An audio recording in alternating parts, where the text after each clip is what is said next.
What is it about waterfalls that draw us to them? As photographers, we probably all have many different photographs of many different waterfalls.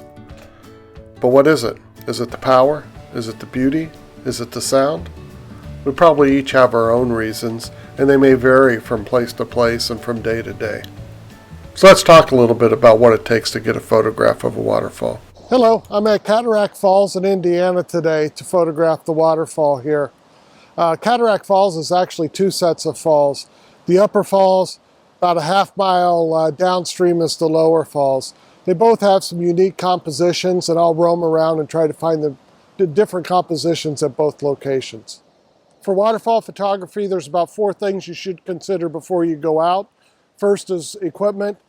I've got a Leophoto tripod, ball head, my Sony A1 camera, and I bring 3 lenses with me. Today I'll probably just be shooting on the Sony 15-65, or I'm sorry, the 16-35 G Master, the Tamron 28-70. Occasionally I'll also shoot with the Sony 100-400 for more intimate landscape photos. Also for waterfall photography, and for any landscape photography for that matter, compositions are very important.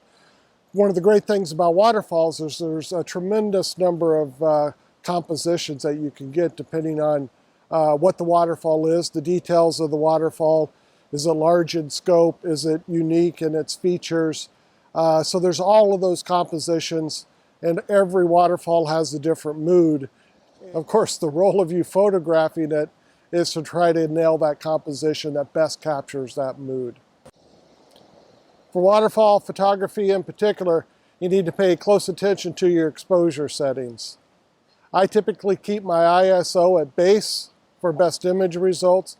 Occasionally I'll change it if I need to dial in a shutter speed. I usually have my aperture anywhere from f10 to f14, depending on how far away I am and just what the depth of field I need for the composition that I've got. The other, of course, is shutter speed, and that's an important factor and probably one of the most important to get your artistic feel into what you're trying to capture. Of course, the slower the shutter speed, the more smooth that you're going to get the water flowing down the waterfall, and also perhaps any swirling patterns in the water below it. Faster shutter speed will, of course, capture more precise moments of the falls themselves, less blur in the water. So roam around quite a bit, look for the different compositions, try to capture the characteristics of that particular waterfall that you're at the best.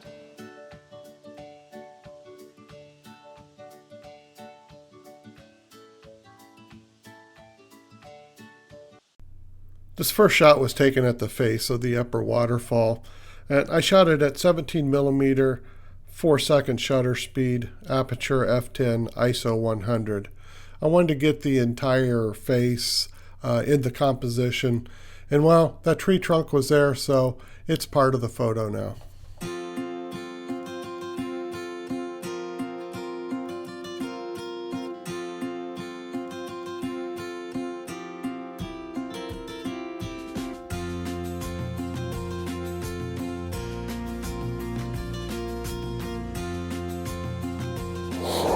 I'm at the lower falls, just above the big drop, small rapids behind me, and I found this nice little composition where I've got some potholes, I guess, pools of water that are frozen, so I've got now ice pools. So they lead into the small rapids. I got light changing quickly with the sun shining through the trees, so I'm playing with a lot of different shutter speeds and trying to get that dialed in. Using anything from 5 seconds to, I probably even have one as long as 30 seconds. Seeing what kind of patterns I get with the bubbles in the water. So, again, I've got my Sony G Master 16-35 mil on there. Shooting at f13, ISO anywhere from 100 to 400, depending on how I'm trying to dial in that shutter speed. Yeah. So let's take a look at that. I really like the foreground in this composition. It's pretty unique to this area, so I wanted to capture it. Took this at 18 millimeter, 3.2 second shutter speed, f11 aperture, ISO 100. Now at the base of the lower falls, looking at the main part of the lower falls, you can see behind that then is the little bit of rapids that I was photographing on earlier. I've changed my lens. I'm on the 2870 Tamron. I wanted a little bit more focal length. The cliffs are a little bland, so I wanted to zoom in, be able to tighten up the shot a little bit. I've tried a couple different shutter speeds again with ND filters to be able to slow it down. Shooting anywhere from f11 to f13, trying to keep ISO again at 100. This last shot is taken across the face of the lower falls, and you can see some rapids behind it where I was photographing earlier. I took this at 63 millimeters, shutter speed of 20 seconds, aperture f13, ISO 250.